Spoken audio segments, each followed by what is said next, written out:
the test, do a trial. Purchase purchase the practice exam. Okay? Purchase the practice exam. And when you think you're ready and you think you're good, take the practice exam. Then I'll tell you what's really good.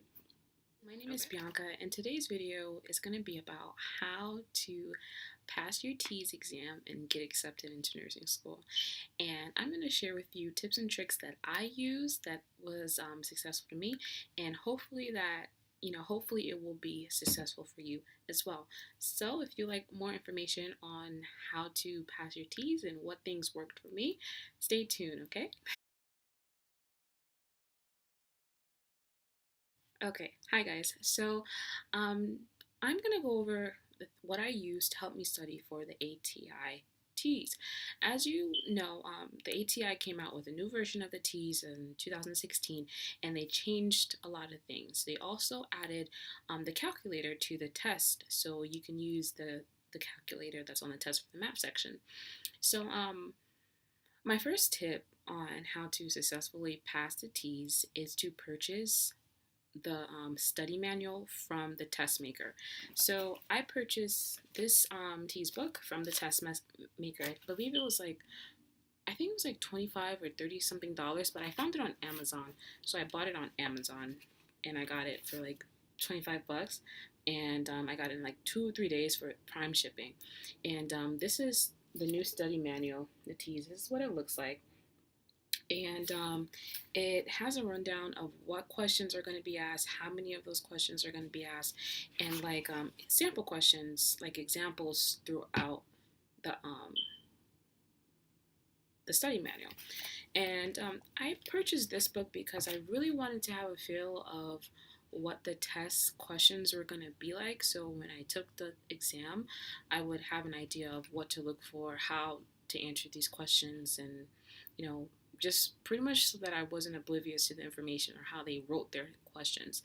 So that's why I purchased this manual. So now, when using this manual, I will say it was a little challenging because the information was concise, and sometimes information just didn't make plenty of sense to me. So I did some research and I found that this manual is great. However, if you want to step it up a notch, to purchase this manual here. So I purchased, I guess that's tip number 2, is to purchase another book to accompany your manual, because this TEAS secret book helped me a lot because it broke everything down, and it also has three full-length practice tests that has all the sections, and it's like a real test. So like, you could, after you finish the section and you check it here, you can take the test here and see how you did. So that's what I did. I went back and forth with these books. For some sections, this book came in handy.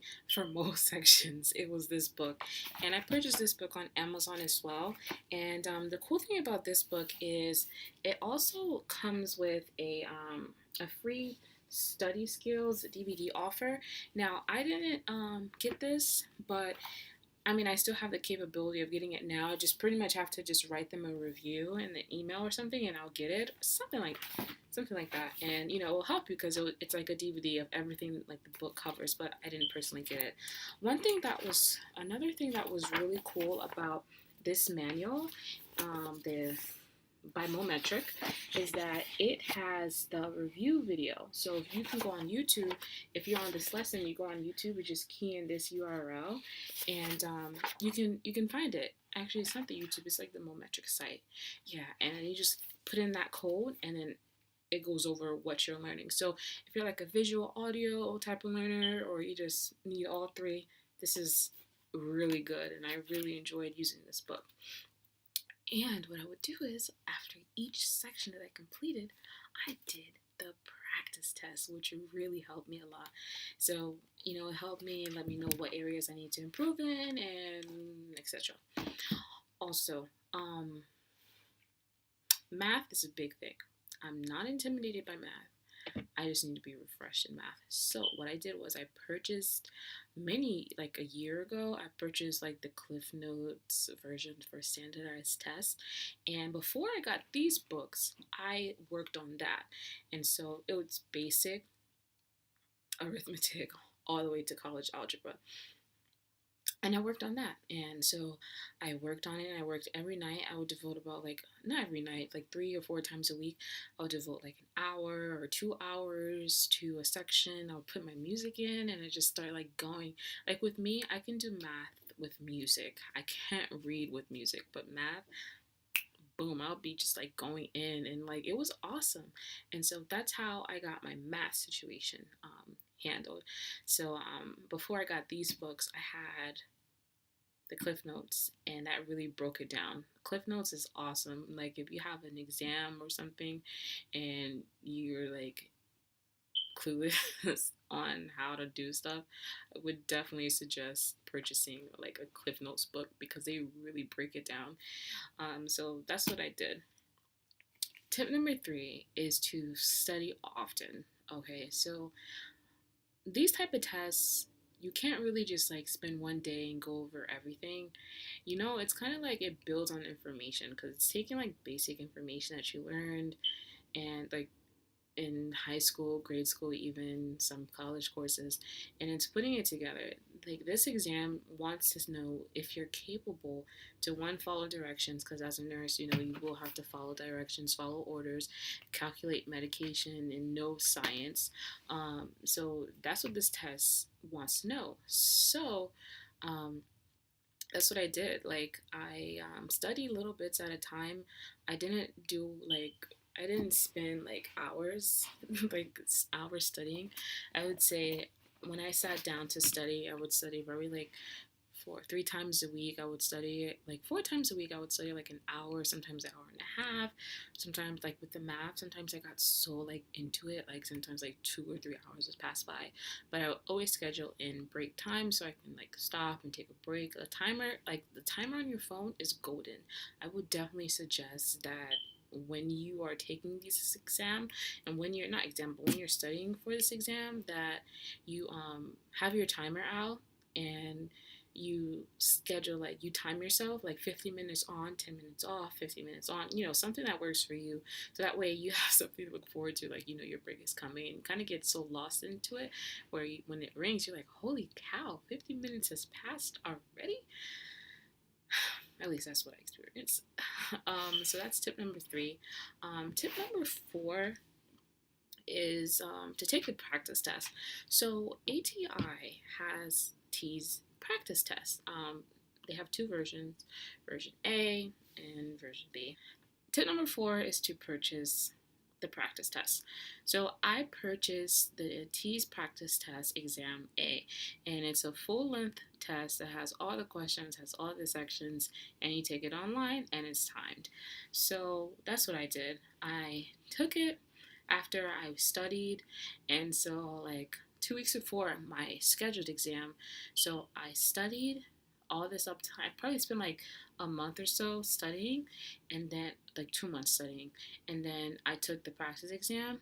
And then when I took the practice exam, it printed out a diagnostic, showed me what areas that I need to improve in, and it showed me where I stood. So based on that practice exam, I knew that I had the fundamentals, like I knew what I was doing. So like if I decided to take the exam like the next day, I'll be straight. So from that time leading up to when I had to take the official exam, like I would just look over it and stuff like that. And so when the day of the exam came, I was good. Studying for the exam while working a full-time job, guys. So what I did was like I went to the Dollar Tree and I purchased these little like notebooks for $1. They fit so conveniently in my purse. And what I would do is like I would study and have this out and then review it during my off times and review it when I was down, like bored and stuff like that. And I also, everything I did leading up to the exam, I wrote down in like a book, like a separate one. It was like a red one. I wrote down so that way I knew what I was studying and I knew what I needed help with. And I just did that. So I was very proactive in trying to learn the material. because the exam cost like $80. So I was not going to pay to take the exam again. Okay. So I made sure that I went all in. Um, yeah, I did invest a lot of money into like my study material, but it worked. I knew that this is something that I really wanted, and I also knew that if I wanted to be successful and pass my exam on the first try, that I was gonna have to invest in myself and invest in the material, um, and take the path that I know worked. Because like you can try to do it on your own and like just try to study material without getting the books. I mean, you may be successful, you may pass, you know, kudos to you. But I know for myself, especially not being surrounded like by this material for a while, I really needed a refresher, and it really helped me a lot. So that's what I would suggest for you if you're thinking about how am I going to study for this exam? What am I going to do? You know, I don't want to fail. I want to only take it one time and blah, blah, blah, blah, blah, blah. All these tips that I'm showing you, do them, and I guarantee that you will pass. You should. Like, you have to do these tips that I'm doing. You know, like, I literally invested time into and time and money into this because, like, I mean, nursing school is like an investment. Like, be prepared to invest a lot, like money and all that other stuff. So I was prepared. I knew it was what I wanted to do, and therefore I like did what I had to do. Like that'll be another video. But I, you know, had to stay home sometimes. I had to not go out. I had to like not eat out. You know, just like little things that I had to do in order to make this happen. Anyways, guys, thank you so much for tuning into my channel. If you have any questions, comments, or concerns, just let me know. And I'll see you next time. Bye.